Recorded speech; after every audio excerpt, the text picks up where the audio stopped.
Olá, caros alunos. Nesse vídeo nós vamos iniciar o módulo 2 da apostila, é o capítulo 3, que comenta um pouco sobre a produção mundial de energia.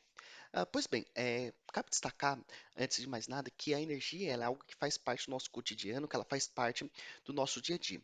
E, de uma forma geral, atualmente, a questão do consumo de energia ela está muito relacionado ao que nós chamamos de desenvolvimento sustentável, que foi uma concepção de um desenvolvimento diferente apenas do crescimento econômico e cujo seu alicerce ele foi lançado lá na Conferência de Estocolmo em 1972, foi a primeira grande conferência global analisando o meio ambiente, analisando as questões de como havia uma interferência entre o desenvolvimento econômico, a pobreza e a sua relação com o meio ambiente.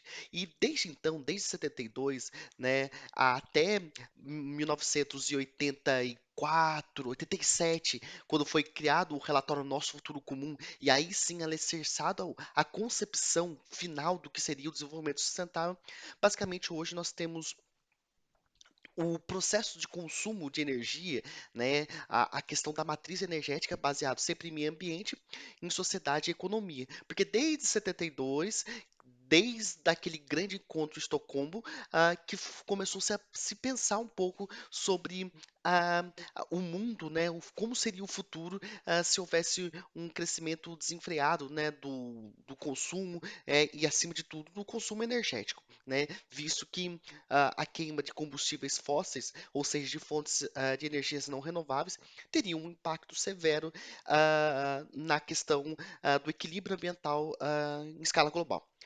Veja bem, a questão é que, desde então, né, o consumo, né, relativo, né, de petróleo ele tem aumentado. Porém, é relevante destacar que, do ponto de vista absoluto, ele continua ainda crescendo, né? E só para você ter uma ideia, estima-se que até por volta aí de 2030, daqui a algo em torno de uns 10 anos, nós vamos ter crescido em termos de 45% ah, o consumo de energia se comparado ao ano de 2005 e 2006.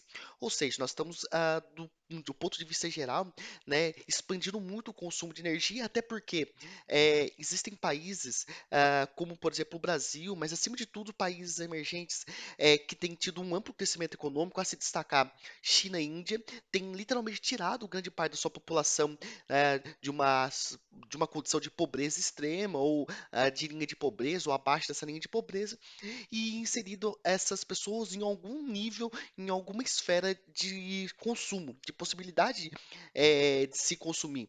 E a partir daí, então, conforme mais se consome, maior é a demanda por energia, é automático isso.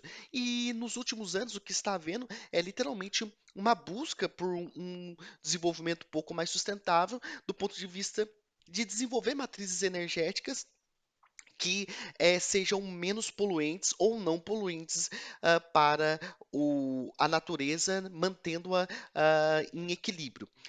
Se é que nós podemos comentar atualmente de equilíbrio do ponto de vista de uma sociedade muito baseada no consumo. Obviamente que o consumo ele é algo natural, ela faz parte da nossa vivência, porém, um consumo na qual eu me refiro, um consumo desenfreado, um consumo baseado hipoteticamente, num American Way of Life, ok? Então, pois bem, analisando um pouco a evolução histórica, né, da questão energética, obviamente não há dúvidas que a energia ela tem a ver com o bem-estar da sociedade. Se nós formos analisarmos do ponto de vista histórico, sempre nós tivemos uma relação de dependência com relação à energia. Isso sem sombra de dúvida nenhuma. Há algo em torno de 500 mil anos atrás, quando o homem ele descobre o fogo, essa foi a primeira forma que ele teve de transformar, né, a lenha em energia, energia para se proteger dos animais, energia para cozinhar os seus alimentos, né, como fonte de calor. E desde então, depois do próprio da concepção do fogo, né, da criação dessa tecnologia, então, talvez uma das mais importantes da história da humanidade, junto com a roda, eh, os seres humanos começaram a diversificar a fonte de energia que utilizavam, passaram a utilizar, por exemplo, os animais como força de tração, como a maneira de mitigar ou de diminuir o esforço físico que ele mesmo poderia fazer. E depois disso, a lenha passou a ser utilizada em escala gigantesca, né? A lenha para se aquecer como fonte de energia. Não é à toa que quando nós observamos a geografia europeia e quando nós observamos todo aquele estoque de energia que foi consumido por eles, se traduzindo literalmente na devastação das florestas, né? Nós temos exemplos de florestas que foram basicamente reconstruídas, replantadas literalmente para suprimir ou para, pelo menos para mitigar o impacto que foi gerado através de anos e anos de consumo desenfreado, né, de madeira para transformar essa madeira em energia. Com o tempo, conforme nós começamos a evoluir do ponto de vista eh, de tecnologia, nós passamos a observar que existiam outras fontes de energia. Então, o próprio livro ele traz, né, o século XV até o século XVIII, quando nós tivemos as caravelas que basicamente utilizavam da força dos ventos para se deslocar.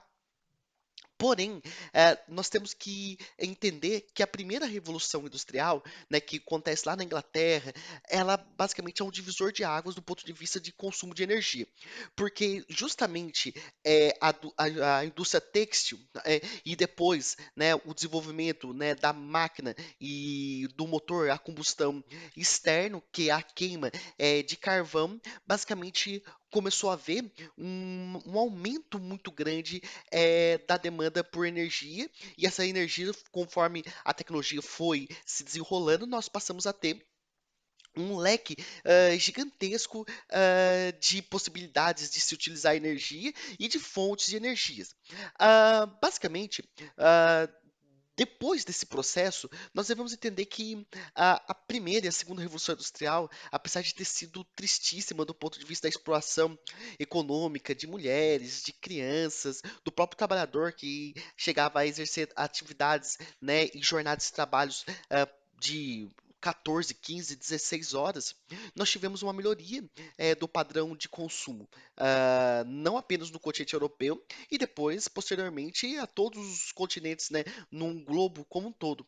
E quanto mais desenvolvidos são as sociedades, maior é a quantidade de energia demandada por essa sociedade. Ou seja, nos países desenvolvidos, nós temos um consumo per capita de energia muito superior do que nos países em desenvolvimento ou nos países subdesenvolvidos.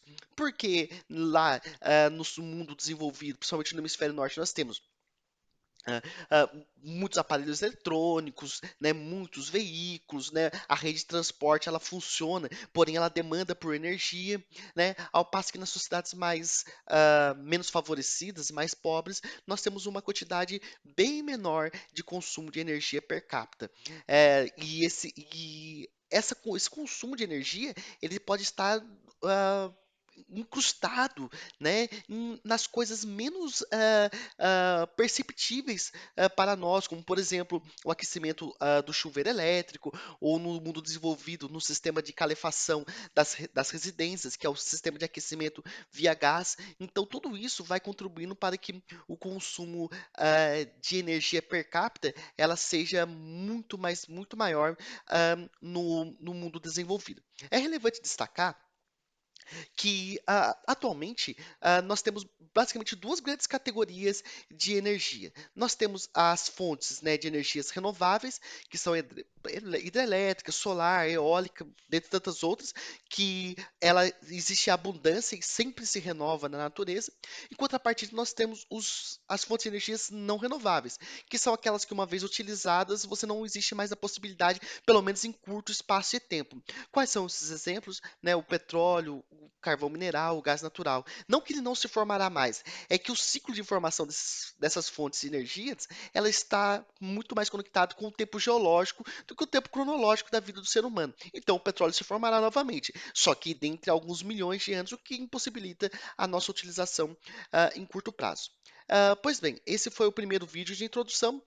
Logo mais nós iniciaremos o nosso segundo vídeo, dando prosseguimento a essa análise das fontes de energia utilizadas atualmente no planeta.